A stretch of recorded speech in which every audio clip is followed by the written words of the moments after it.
ডিব্ৰুগড় ঐতিহ্যমণ্ডিত কানৈ মহাবিদ্যালয়ত লুইনজ্যোতি গগৈক বিদায় সম্বোধনা চহৰখনৰ থানা চাৰিআলিৰ পৰা বৃহৎ সমদলে কানৈ মহাবিদ্যালয়ত উপস্থিত লুইনজ্যোতি গগৈ নেতাজনক কানৈ মহাবিদ্যালয়ত ছাত্ৰ-ছাত্ৰীসকলৰ লগতে মহাবিদ্যালয়ৰ আছুগুট সদৌ ডিব্ৰুগড় ছাত্ৰ সন্থাই ৰাজহুৱাভাৱে বিদায় সম্বোধনা জ্ঞাপন কৰে।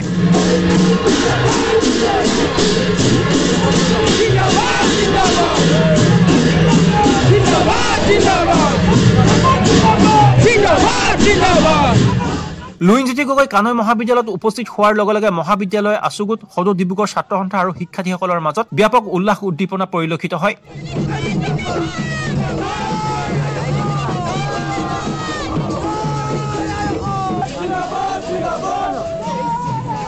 পুষ্পবৃষ্টিৰে নেতাজনক কানৈ মহাবিদ্যালয়লৈ আদৰণি জনোৱাৰ পাছতে জিলা ছাত্ৰ সন্থা কৰ্মকৰ্তাসকলে ফুলৰ থোপা আৰু গামোচা পিন্ধাই সম্বোধনা জ্ঞাপন কৰে আৰু এই সন্মান গ্ৰহণ কৰিয়ে লুইনজ্যোতি গগৈ শ্বহীদ বেদীত বন্তি প্ৰজ্বলন কৰি পুষ্প অৰ্পণ কৰে। লুইনজ্যোতি গগৈৰ লগতে কেন্দ্ৰীয় কাৰ্যনিৰ্বাহক সঞ্জীৱ চাংমাই সাধাৰণ সম্পাদক শংকৰজ্যোতি বৰুৱাকো আজি একেখন মঞ্চতে আছু কৰ্মকৰ্তাসকলে সম্বোধনা জ্ঞাপন কৰে আৰু এই সম্বোধনা অনুষ্ঠানত লুইনজ্যোতি গগৈ কিছু মন্তব্য আছে আপোনালোকৰ ওচৰত দাঙি ধৰিছো।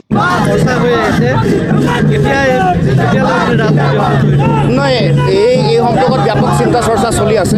ময়ো মোৰ যিটো ৰাজহুৱা বাৰ্তা এইটো অতি সোনকালে মই ৰাইজক জনাম। কিন্তু এটা কথা ঠিক যে ছাত্ৰ সন্থাৰ আদৰ্শ দৃষ্টিভংগী লক্ষ্য জাতীয় দৰ্শনৰ পৰিপন্থী কাম কাজত মই জড়িত নহওঁ আৰু আমাৰ সমগ্ৰ অসমৰ জনসাধাৰণৰ সংকটৰ মাজত যিটো চিন্তা আছে, জাতীয় জীৱনৰ আত্মপ্ৰতিষ্ঠাৰ যিটো সংগ্ৰামৰ চিন্তা, জাতিৰ সুৰক্ষিত ভৱিষ্যতৰ চিন্তা, নিজৰ ভাষা সংস্কৃতিৰ অধিকাৰ সুৰক্ষিত কৰাৰ চিন্তা, এই চিন্তাৰ লগত চামিল হৈ এটা নতুন বাট দেখাবলৈ প্ৰয়াস কৰিম। এইটো হয়তো অংকুৰিত হ'ব চিন্তাৰ বা আদৰ্শৰ, কিন্তু ইয়াক অতি শক্তিশালী ৰূপত আগবঢ়াই লৈ যাবৰ কাৰণে আমি সকলোৱে সন্মিলিত হৈ প্ৰয়াস কৰিব লাগিব। ইয়াৰ মোৰ সপোন যিটো আছে, মোৰ লক্ষ্য যিটো আছে, কেৱল মাত্ৰ মোৰ নিজৰ সপোন নিজৰ লক্ষ্য নহয়, এইটো অসমৰ জনগণৰ সামূহিক সপোন।